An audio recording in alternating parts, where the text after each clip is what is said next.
So next thing you know, I'm squeegeeing this epoxy in sneakers and I'm stepping in it, trying to squeegee it out. And I'm working my way to the back of the garage. Customer comes out and sees me, Mike, and he's like, "What's going on?" He's starting to freak out. He's like, "Do you know what you're doing?" Like, I'm like, I got it, dude. Epoxy's going everywhere. It's in the driveway. I'm throwing things. You know how you have to you have the side of the house. I'm throwing things over the driveway to get into the grass. Welcome to the Painter Growth Podcast, where we help you scale your painting company in record time. Join us as we explore sales, marketing, hiring, finances, leadership, and more, everything that you need to know to scale and grow your painting business. I hope you enjoy and subscribe. What's up, everybody? Mike Hickman here, founder of paintergrowth.com, and you're listening to the Painter Growth Podcast with our favorite guest, the owner of episode number 1 on the Painter Growth Podcast and his very own Contractor Secrets, Tanner Mullen. Forever indebted for the number 1 spot, dude. It's actually better than getting the first spot on Google, because most people, when they listen to a podcast, that's the first thing they do is go to that first episode. So indebted to you, man. Thank you. Yeah, dude. Well, couldn't go to a more suitable candidate. Thank you. So, things are bumping and grooving for you. You just told me you added a 4th crew to your painting business. Yeah, man. I'm still a student of the game. You know, I did a talk for the Gathering of Painters. We did an event in Orlando. Man, if you can get yourself to a Gathering of Painters event, and if you don't have one, and I'm an ambassador to the PCA, so I'm going to slide in here and do a little PCA spot. Reach out to the PCA and lead it. You know, don't wait. I'm not the type of person that likes to wait for people to do things for me. I'm just not that guy, Mike. I will figure it out. I'm that, okay, we don't have one. I'm going to set one up. I'm going to start one. I want to collaborate with people. So I did it, and it was awesome, man. We went to Topgolf, hung out. I was able to speak. We brought Nick Slavic in.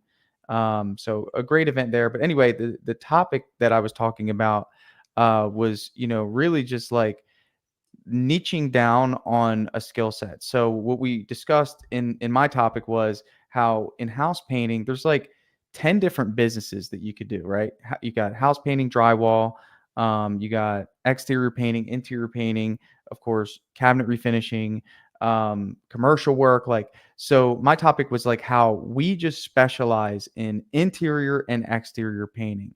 And underneath that umbrella of exterior painting, it's an entire different SOP as interior painting, which ultimately means it could be its own business. Obviously, we kind of intertwine interior and exterior painting, and ultimately that's our core offer. But think about it like this, dude. Like, I'm still 8 years in optimizing how we do interior and exterior painting. I mean, like the other day, I just created a new standard of we do not use tarps on the inside of a house. And it took me 8 years to create that standard because of the issues that kept coming up with, dirty tarps, not being too lazy to move the tarps from area to area, drops on, floor. So the reason I'm saying all this is because I'm still a student of interior and exterior house painting 8 years in. It's hard for me to imagine someone that's spread so thin doing cabinet refinishing, taking on wallpaper removal, taking on popcorn removal, because as the owner, I'm still learning, improving. There's obviously still a huge demand for what we do. But think about this. Not all of my employees have been with me for 8 years. So that means that they're still learning and trying to become students of the game. Huge topic. It was awesome. But just to give you some insight, yes, 4 crews for the first time for me. It wasn't as bad as I thought. I mean, just pausing on the idea of niching down. So often I see, those a painting contractor put out a flyer or a door hanger. It's like, hey, we specialize in interior and exterior and cabinets and drywall repair and gutter cleaning and pressure washing and all this stuff. And it's like, first of all, you can't specialize in that many things. And I think the mindset around that is if I cast a wider net, I will catch more fish. Well, it's better to be it's better to be busy than to be broke is the mindset, right? And and unfortunately that leads to chaos, because I believe that consistency over time, over and over and over again, it's like the compound effect. Phenomenal book if you've if you're a book person or looking for a good book, it's the compound effect. But the mindset is that if we just keep doing the same thing over and over and over again, understanding that micro improvements is the way, and it's prevalent in so many different areas of life. But if you focus on that in your business, like, you will be the superior choice. So there's this interesting economical theory. It's the market segmentation theory. You should look that up. And really, what it says is over time, businesses, uh, the market becomes segmented, right? So you're noticing this with concrete coating companies, and you're noticing this with cabinet refinishing companies. I would venture to say, Mike, 10 to 15 years ago, there was really not that many specialists for this. Actually, just the house painter did these things, right? Oh yeah, I can paint your cabinets. I can, lay down an epoxy garage floor coating. And as time went on, the market started selecting specialists for these things. Number one, because specialists started to be created. There's an option now to either hire a house painter to paint your cabinets, or cabinet coating kings, or a specialist to paint those cabinets, right? So the segmentation theory happened a long time ago in the health sector, right? So if you had a toothache, what were you doing? You were going to the general doctor and hoping that he specialized in teeth, Or at which least knew a little bit about it. or at least knew a little bit about it, right? The reality of the situation is it was risky, because you're like, holy cow, I got this major toothache. I got to go to Joe, the general doctor.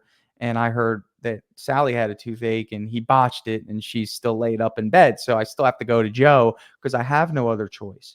So I think this is what I think happened is people were lined up in that general doctor's office, and people started hearing toothache, toothache, toothache, toothache. And someone said, you know what?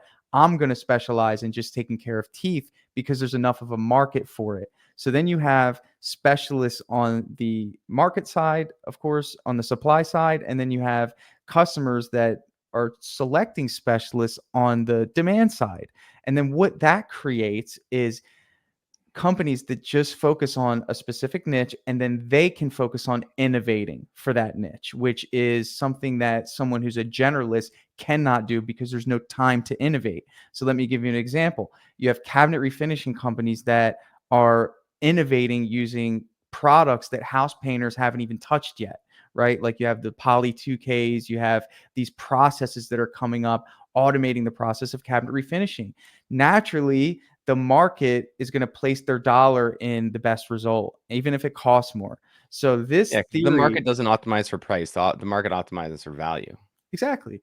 They want the best bang for the buck. No one would disagree with that, even as a consumer myself. Like if I have the choice between a house painter and a cabinet refinishing company, and I value my kitchen and I value the pro, if it's a flip home, sure, but like if I value this end result, I want the best experience. And I think like you should build for that.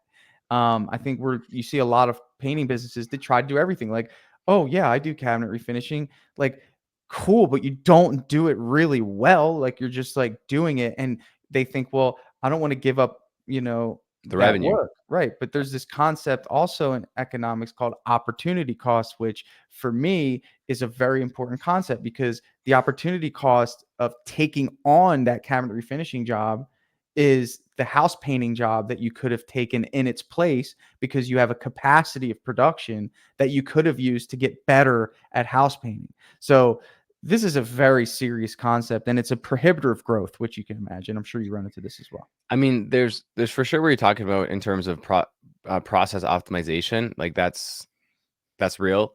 I would say like a more, or maybe an equally uh important, consideration of that is, do you have the people who can do all of these jobs, or is it going to fall back on you when you take on a job that's a little bit beyond your scope? Like I've had clients say, hey, like I'm completely off the tools except when we get a cabinet job, then I'm back on. It's like, well, then stop taking cabinet jobs, man. Like Yeah. solved, then you're Well, completely off the tools. yeah, dude, it's like it's a sweet taste, man. It's an addictive feeling when you get those requests, and but here's the thing, like when you have temptation in any area of life, your standards stop you from engaging in that temptation, right? You have to have a set of standards. You have to have a set of values, right? And I think you have to have the discipline to not let money or the opportunity to make money lead you astray, because it could, right? Because we could all take on a tile removal job, or we could all take on a wallpaper removal job.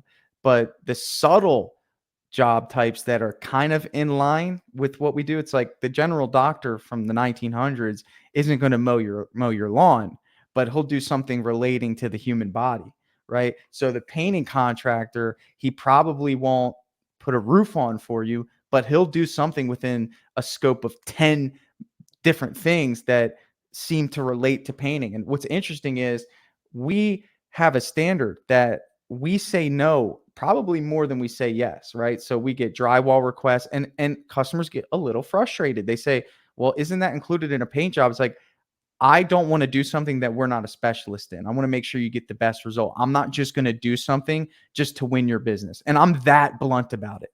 And I say, ultimately, we specialize in painting. I can't repair your drywall because I don't have someone that's a specialist in texturing. So when you get an end result, you're not going to like it because we don't specialize in that. We're not good at it. I have no problem saying that. I don't train my team on that. If I sent my guys, any of my guys, to go repair a 5x5 piece of drywall, they would call me and be like, what do you want me to do here? And it's not that they can't figure it out. It's that they don't have 10 years of experience, 15 years of experience repairing the drywall. And my customer sees these two things as the same, Mike. So here's what happens. If you hire me to do painting, the expectation is you get an A+ painting experience, sharp lines, clean job, excellent end result, everything that you read in the reviews. Anything that I take underneath the umbrella of painting, that could be wood repair, that could be drywall, that could be some small texturing, is held to that same standard, even though we don't specialize in it, because it was wrapped up in the package. Tell And me about I learned that enough to know how valuable that is. tell me about a time that where you did take on a job that was out of scope. Too many times to count, dude. Like I'll tell you the worst one. And this is, every now and again we get crossed with like a lesson that makes us say, I will never do this again. And it had to get beat into me, I think, by God, to make sure that I'm telling this message to the business owners that are just in circles. First of all, like, again, we talked about temptations. We talked about saying yes, the quick money. Well, I fell into that trap. 2 years in, I thought I was going to be a house painting business plus an epoxy service. And really what I would do, I would set my reticular activating system to look for garage floors that needed epoxy. Every time I went to an estimate, I'd say, hey, by the way, we do epoxy. And anyone that's ever done this, you know that people are interested in it. It's almost like the crown molding add-on. It's the epoxy add-on, right? They don't get as much interest in cabinet refinishing because it's such a big undertaking, but it's like, oh yeah, I'd love to get like an epoxy on my floor. You can give me a quote for that. So I started doing them, and I would get that kit that you'd get at Sherwin-Williams. I call it the homeowner kit. And it was I think it was 50% solids, 50% water. I'm not really sure. I didn't again, I wasn't a specialist, so I didn't even know what I was doing. But anyway, so I started doing it, and I'm like, you know what? I'm going to take it up a notch. Now I'm going to try to innovate in something I don't specialize in, right? That's when you get laughed at in the Facebook groups, right? When you start, trying to think that you're a specialist when you're not. So I go online, I look for 100% solids option. Again, I'm thinking, man, I'm starting to sell some of these things. I'm getting like 1,500 pop. I'm doing them myself, and my team's painting houses. So I'm doing an estimate in the morning, doing another estimate. Then I'm running and going to prep a garage floor, doing the acid wash on it. I'm not grinding it, right? So long story short, I find this product and I'm like, bingo, this is the one.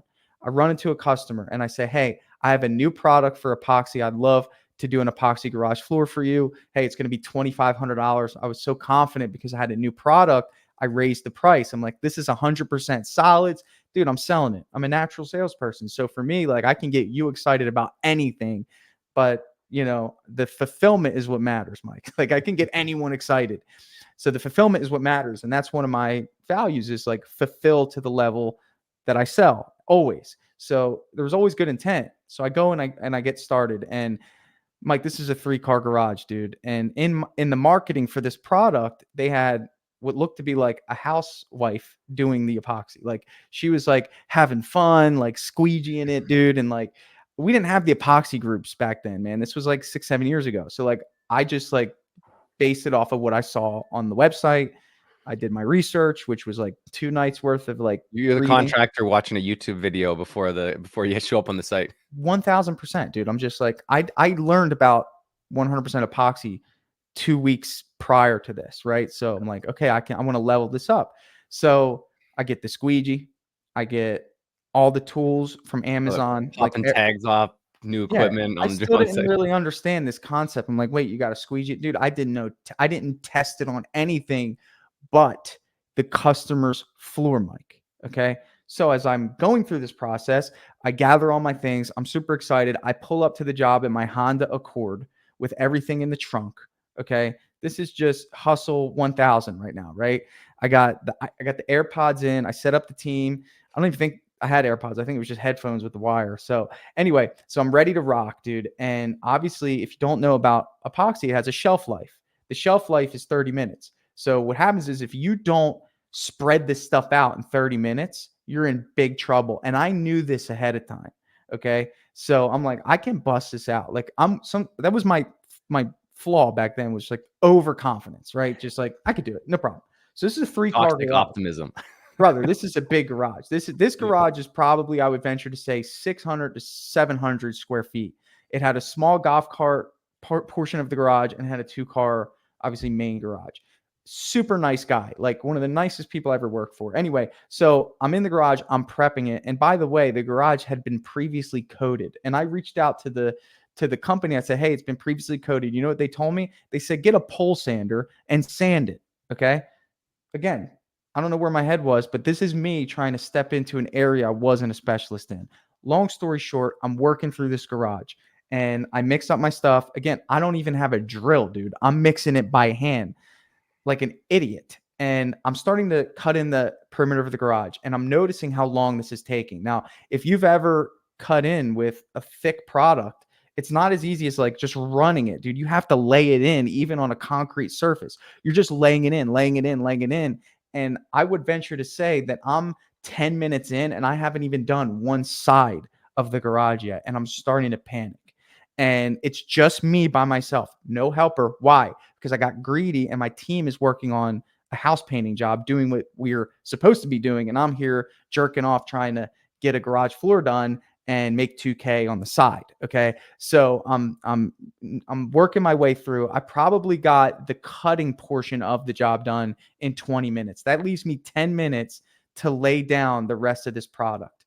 And here I am. I'm pouring it out on the floor and I'm beginning the process to squeegee it, right? I'm building some momentum. Problem is the customer keeps peeking out from his kitchen and he keeps looking at me and he's like, "Hey, Tanner, you doing okay?" I'm like, yeah, I got it. I got it. My headphones are in. I'm just pretending that I'm like zoned in. I got it. No worries. And he's starting to see me kind of like get a little nervous. I'm fumbling around. So if you know anything about laying down epoxy, Mike, you got to put in the shoes. You know about those Yeah. spike shoes? Yeah, I epoxied my garage a couple years ago. Okay. So you can I did resonate one. with this. Yeah. You did one.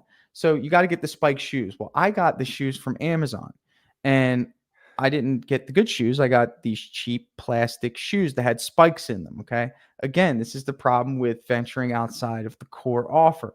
And I'm squeegeeing this garage floor. I think I got it. I'm like, all right, we're good. We're in good shape, man. Like you did it. We're here. We're doing good.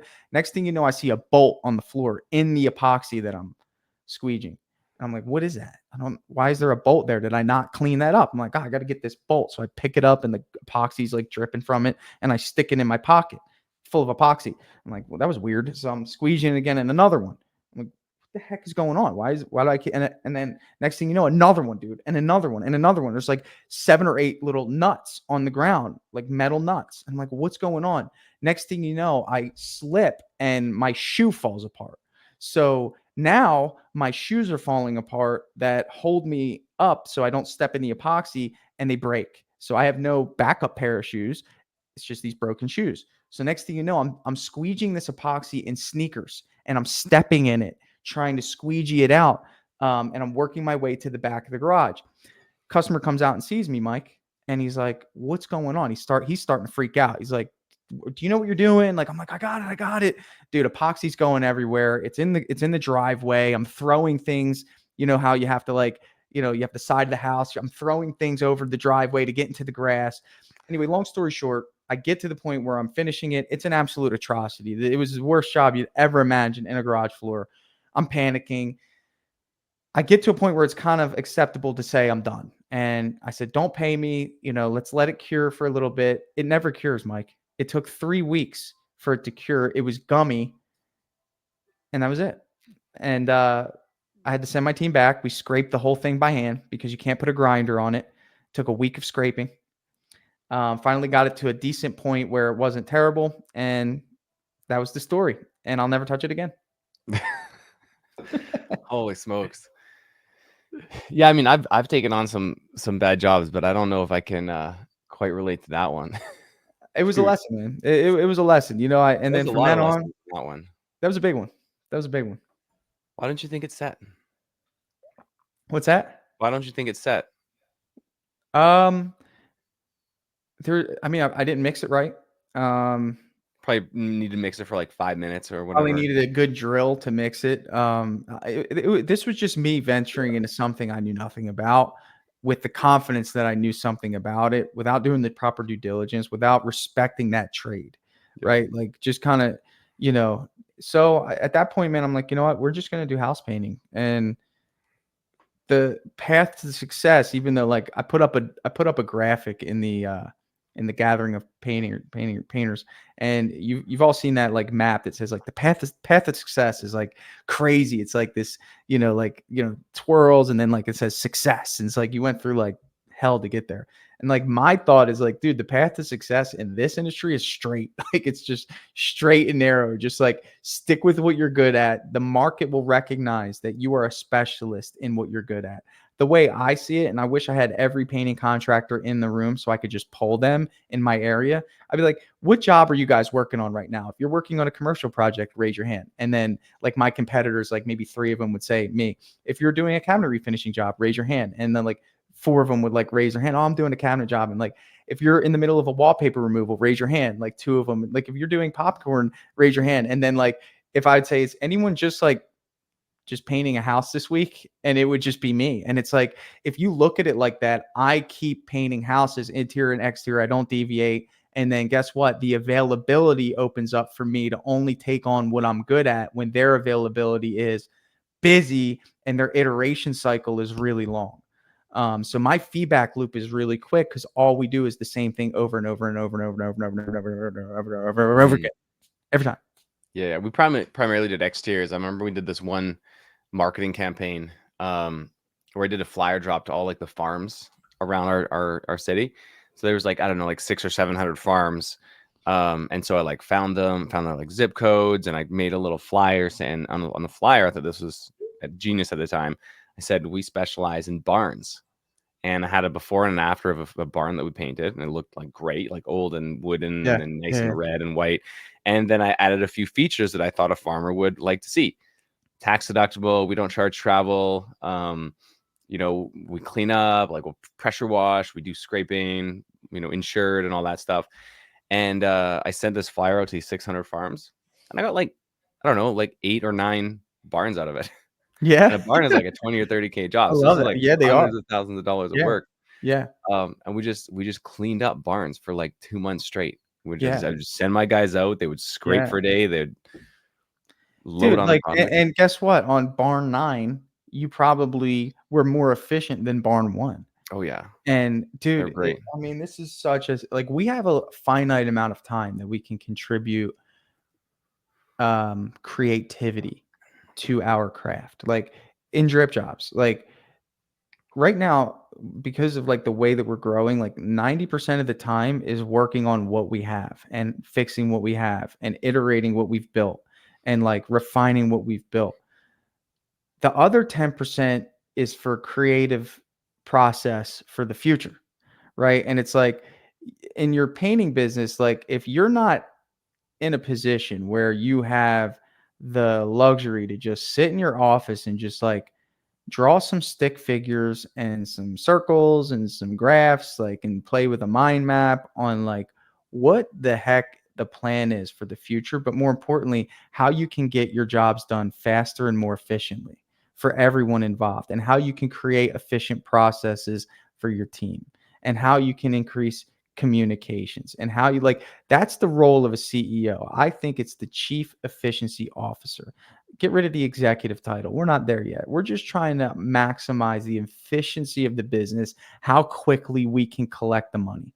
Like that's what it boils down to. Like how fast can we get the money into our account from the time we start the project, and how and ensuring that quality stays the same or improves. Like so for me, like a house painting job, if you were to look at my house painting job 7 years ago on an interior versus what it is today, the evolution would just blow your mind. Like how we interact with the customer, what our checklists look like, what our what our quality looks Don't like, even get dude. me Like, started on checklists, man.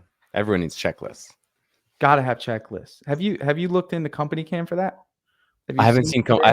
have looked in the company cam, but I haven't seen their checklists. See their checklist, because what I love is it's an accountability to the highest degree, right? Like imagine this. Like so here's another example. So this was probably 6 months ago. I go up to one of my jobs, and I very rarely go to my jobs, but when I do, I don't really care what people think about this. I pop up, you don't know I'm coming. I got to get great data on.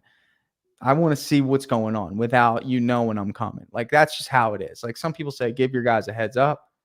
I'm coming. It better be, Yeah, we're pulling up. All right. And I'm in like a gray, like, you don't know. I have nothing that you would know it's me. So I just kind of, sometimes I just drive by. You wouldn't even know. You think it's like an old man just in the neighborhood.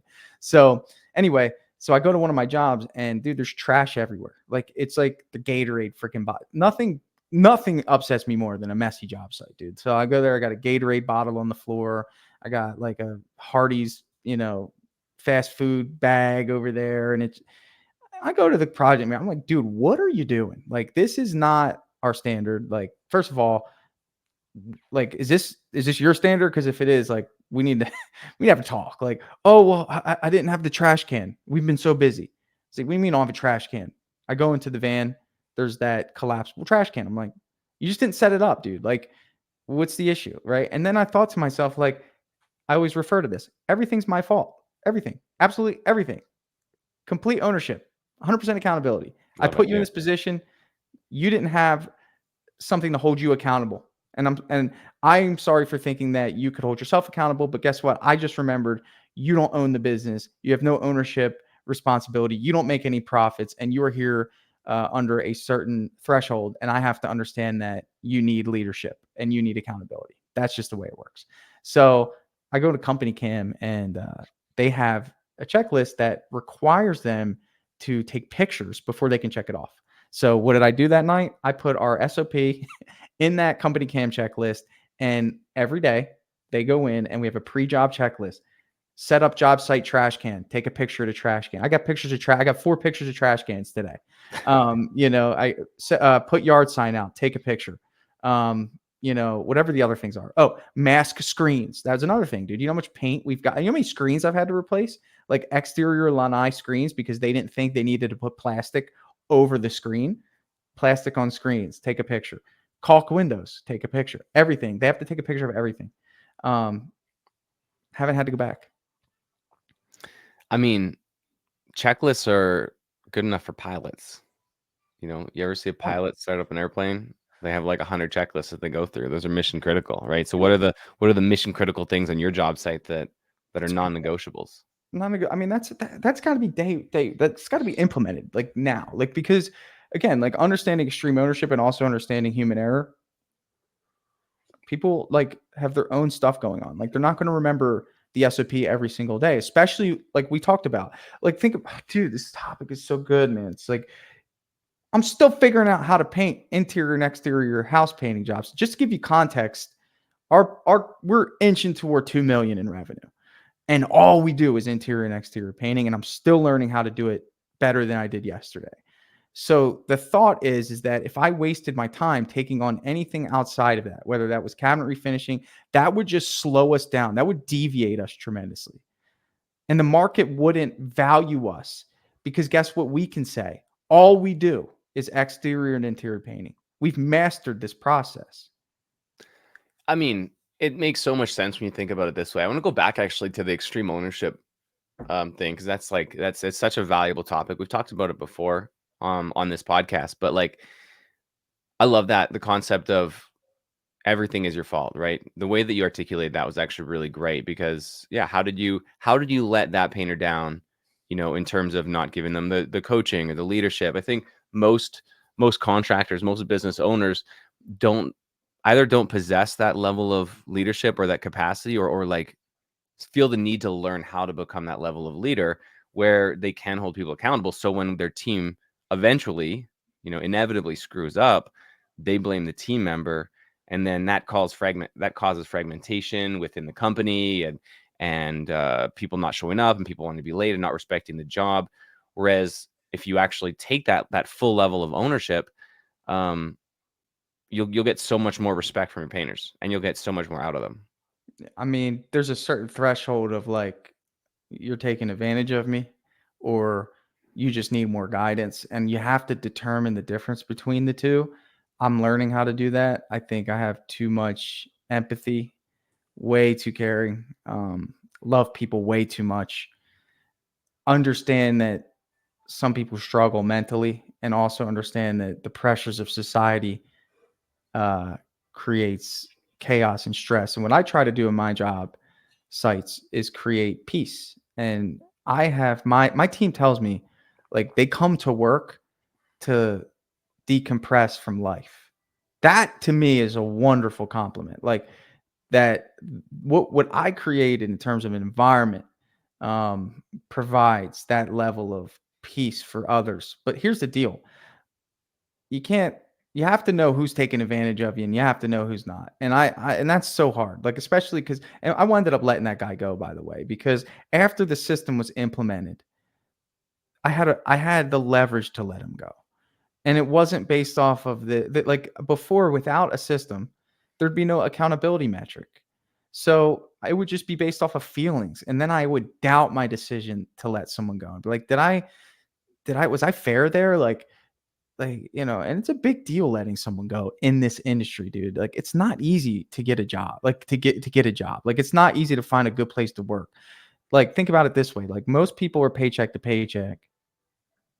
And if I let them go, it might take them 3 weeks to get a job if they're lucky and get onboarded and get that first paycheck. That's a major hit to someone's household, dude. Like, they don't It's a have it. big Like, responsibility.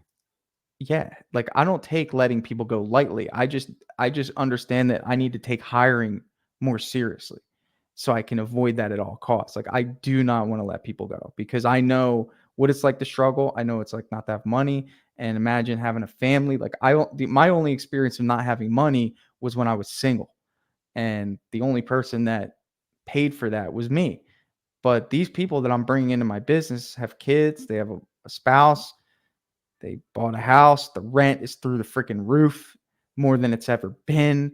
It's definitely not proportional to what I'm paying them after, in the last few years. Like it's crazy. So when you let someone go, dude, it is a big emotion. Like that, the day of me letting anyone go, like I don't even want to talk to anyone, dude. Like Yeah, it wrecks your day.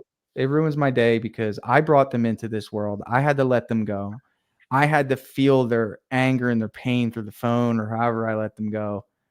And anyway, so the reason I'm saying this is because there's an accountability metric with the checklist with the SOP. And it's like, hey, you were given instructions on how to do this, and you chose not to follow that instruction.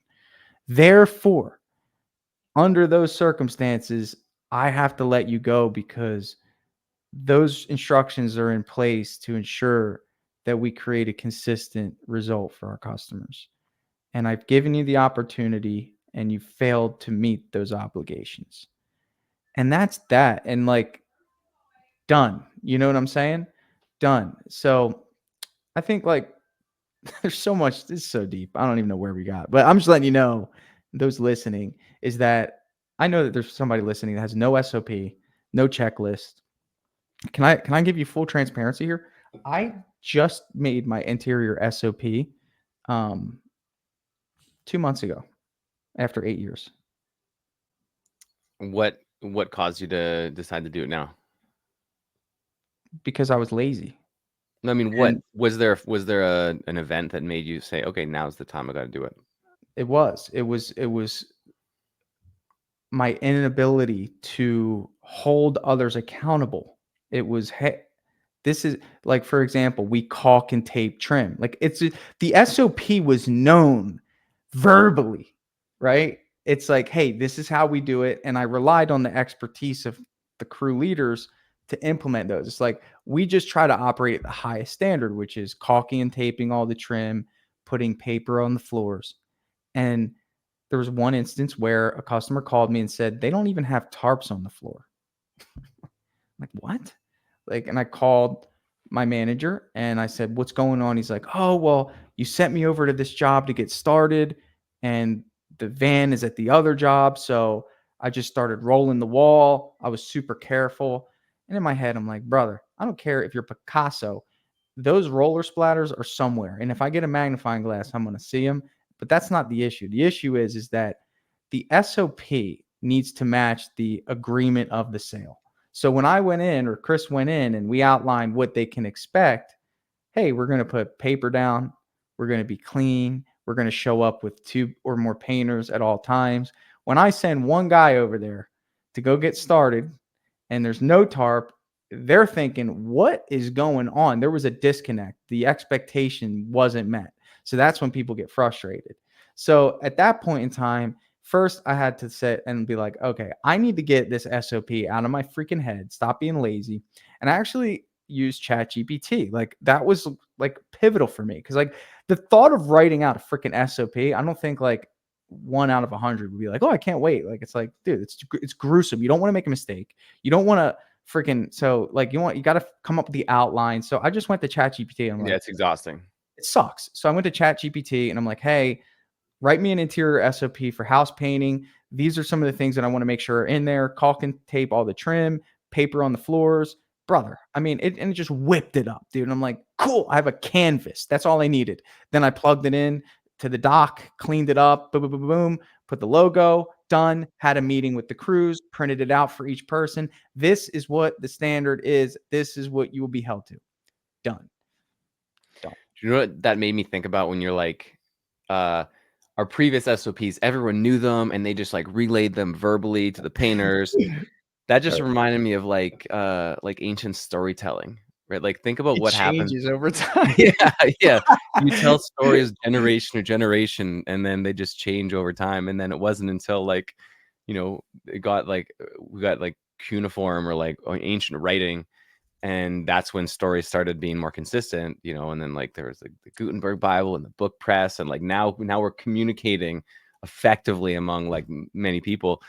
But yeah, if you're Yeah. relying It's like to an run your ancient business on, storytelling. on myth and Oh my legend. god. But dude, like it's just transparency. It's like, bro, after 8 years, and if I'm doing that, I know that the majority is doing that. There's 100%. no, so And be also resilient. doing what the bigger thing there is like selling or doing what you sell, right? If you're It should and there's match. a lot of people here listen to sales training, right? And go through sales programs and you learn how to like sell to needs, and clients telling you that they need a really clean job site and they need to be on time and high communication. So you're selling to all those needs, and then you don't deliver on any of that because you don't have a communication process or a written down So procedure for your team to follow yeah. that.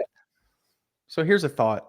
When you plug in a random salesperson into your business that's never painted before and doesn't know the details of the expectations, although yes, he might be smooth talking and he might know how to close, the problem is that he could be creating a disconnect between sales and production if he's not fully aware of the details of the expectations, because we sell that hard.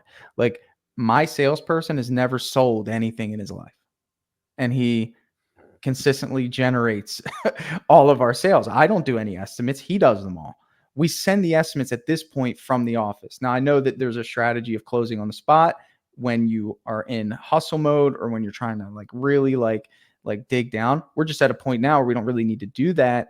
But what's beautiful about his approach is it's extremely detailed and he's speaking from experience of how it gets done to the highest standard. So what's cool about that is that he lived the life of a project manager in my business for years. He can accurately explain the highest level of expectation and then know to the highest degree what problems and challenges would this production team would be run into. And the thing is a salesperson is generally only concerned about their own their own benefit. You have a good salesperson, he'll tell you he cares about the growth of the business, but he's there to make a check. My salesperson estimator is on a salary. He's not motivated by the customer's decision making. He's motivated by representing the company and the fact that he doesn't have to paint anymore, which was one of his goals. Like he just wanted that. He wanted that authority. He wanted that. So I aligned. I created a win-win. I don't want to create a high pressure sales environment. I want there to be a promise made and a promise kept. That's it. And if we do that consistently over time, we will supersede. This is not a hard business to win at. Generally speaking, the formula for success, promise made, promise kept. Anything in excess of that, well, that's when you start getting reviews. That's when your team starts getting tips. That's when people start referring you. And that excess could be maybe 1 or 2%. It's like, I didn't expect you guys to, paint my mailbox. I didn't expect you to change the light bulb. I didn't expect you to do this above and beyond thing, or I didn't expect you guys to be so amazing, like, and make us happy. And like, we miss you. Like, you're like family. Like that's what I want to create, is that feeling in our customers. I think the term I would say that discrepancy. So the discrepancy between promise made and promise kept would be goodwill. Like that's the additional goodwill. If you just make keep an exact promise that you make, like, okay, you did what you said you're going to do, great, but there's like no additional goodwill. I think anything above and beyond that creates that extra goodwill. Yeah, it's like this desire to really I think like promise made, promise kept is, in my opinion, the respect between their money and your service. It's like the perfect trade-off. Like, hey, you gave us money, and in return, we gave you the rendered service. And then what you're referring to as goodwill is like, okay, by the way, we weren't just in it for the money. Like, we were in it for a little bit more than that. We were in it for the impact. We were in it for the experience. We were in it for the feeling that you're going to get or currently have when we're done. That's what we're in it for. And we don't want anything in return. If you decide to give us something in return, awesome. But like, we just want to impact your life for the 3 or 4 days that we're here. And then like, that comes from the top though. Like, if you have people that are implementing that in your business, that has to come from me. I make that a focus with my team. It's like, hey, you have an agreement. Promise made, promise kept is promise made to you, I'll give you 40 hours. Or promise made to me, you give me 40 hours. Promise kept is I give you the pay that we agreed on. Anything in excess of that is the goodwill that you're referring to. And that's what, if they're experiencing that, I feel like they want to share that with the customer, because the company is giving them that in return. Like, and I can just go through a laundry list of examples, but this is the beauty of employees. This is why I love the employee model. Subcontractor model might work for a lot of people. It might make more money. I don't really care. Like, I want to know that this company was the reason you were able to buy a house. I want to know that like you had some medical thing go on and like you didn't even feel like you were going to lose your job, or like you have to go home to take care of something. And like, you didn't have to lie to me about it. Right. Like, you just was like, hey, I got to go take care of this. Like, okay, go. Like, there's so many instances as a leader where I have to choose people over profit, which is a commercialized term, but it's so true. Like, I had a guy today, he's been out so I hired a guy 4 weeks ago, and out of nowhere, his wife passes away. Out of nowhere, dude. Like, he didn't expect it. He got a phone call. She was sick, go to the hospital. Wife's passed away. I don't think he's worked for us for like, he's been gone. Like he missed the whole week, suspectively so. Like yesterday he called, he keeps apologizing. I'm like, brother, you came into our business for a reason. You're good. Just take care of your business. And like, the way I see it is like, that's an investment in like him. Like, I want him to stick around. I want him to like go to work thinking like, damn, this company had my back. So you know what? In return, I'm going to have this company's back in the moments that I'll never see. And that's what creates the great, experience. Great experience, great great employee retention, right? If you take care of your team will take care of you. 100%. Like, one thing I've started saying recently is like the most selfish thing you can do in business as a business owner is to take care of your team and treat them really well. Yeah. because Yeah. that ultimately that's going to be the most profitable decision that you can make. That's a good way to look at it. It is. It's like, dude, I seek out ways to show up for the people that work for us. Like I'm looking for it. Like I will I will say the thing that they're afraid to say because I know that's the thing that they need in that moment. It's very hard to explain if you've never done it, but if you're beginning the process of looking for ways to serve your team, just understand that like they're not profiting. You're profiting off their time, their life. Try to reciprocate that in a unique way. Like, you know, that's it. Wise words, man. I think that's a good place to call for today. That was a lot deeper of an episode than I thought it was going to be, but I'm glad we went there, man. That's what we got to do. We're what are we 50 episodes into this this amazing podcast? This is number No, 50. dude, over 100. Jeez, dude. You just started it. You're an animal. We're going, man. I We're love it. going big. I love it. Well, thanks, man. Appreciate Yeah, the thanks for coming on again. Of course, of course. Thanks for listening to the Painter Growth Podcast. If you want to grow your painting business, go to www.paintergrowth.com or click on the top link in the description. Talk soon.